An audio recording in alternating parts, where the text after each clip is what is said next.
驻日美军 F-15战斗机挂上了军团吊舱，这是不是美国对歼20冲击的另一种认可？各位网友，大家好，我是刘小飞。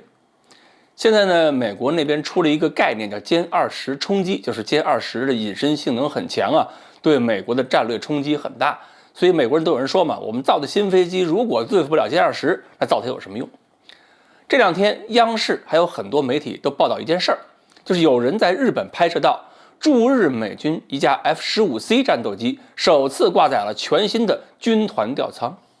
对此，《环球时报》作者老司机点评了一下，说红外探测吊舱可以发现飞机的红外辐射，不管是发动机的喷管的辐射，还是高速飞行情况下的气动加热辐射，都可以被高性能的红外探测吊舱发现。携带吊舱的飞机呢，无需雷达就可以发现一些远程的威胁目标。关键是呢，对付隐身飞机的时候，一般雷达不好用嘛，那么红外吊舱搜索方式就可能是最靠谱的。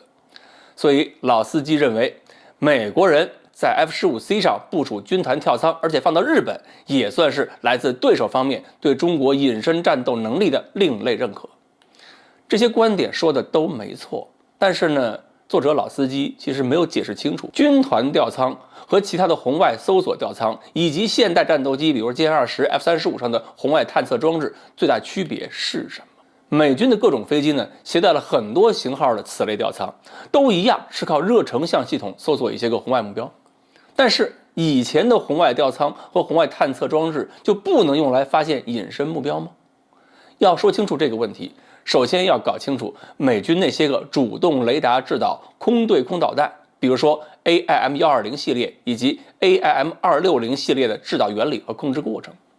那么这些导弹它在发射之后，战斗机的雷达是必须要开着的。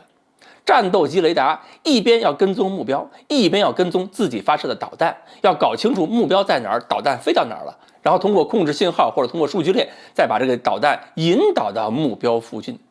等这个导弹到了目标附近，导弹弹头对准目标的时候，再让导弹弹上雷达开机，剩下的事儿呢，就要靠导弹自己用雷达去截获目标，跟踪目标了。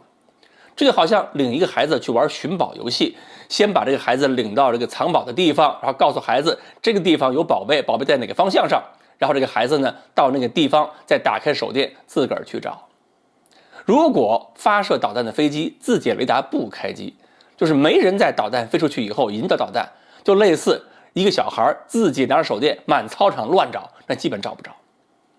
而战斗机雷达只要开机引导导弹，那么这段时间它发射的雷达信号也可能被对方发现，自己就暴露了。军团吊舱的好处其实并不是简单的发现隐身目标，因为这个功能别的红外探测装置也能做到，关键是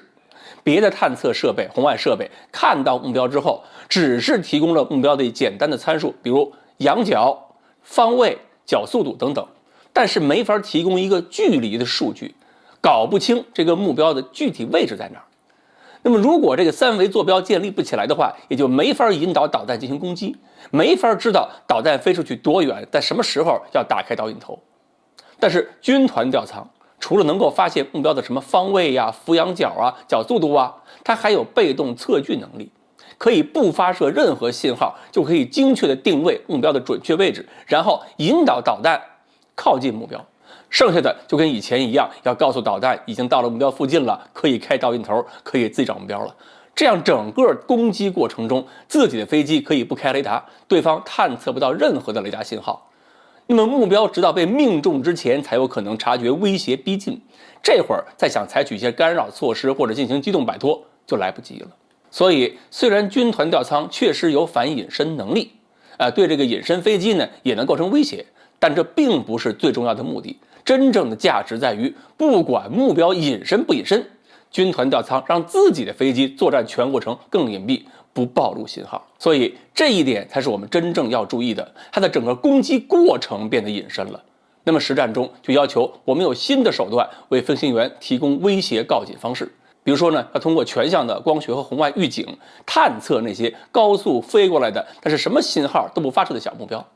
那么这个威胁非常大，这件事儿千万别小瞧。好，关于驻日美军 F-15战斗机上挂的军团吊舱到底在空战中发挥什么样的作用，今天呢，我们就聊到这里，欢迎大家继续关注我们的栏目，我们下期再聊。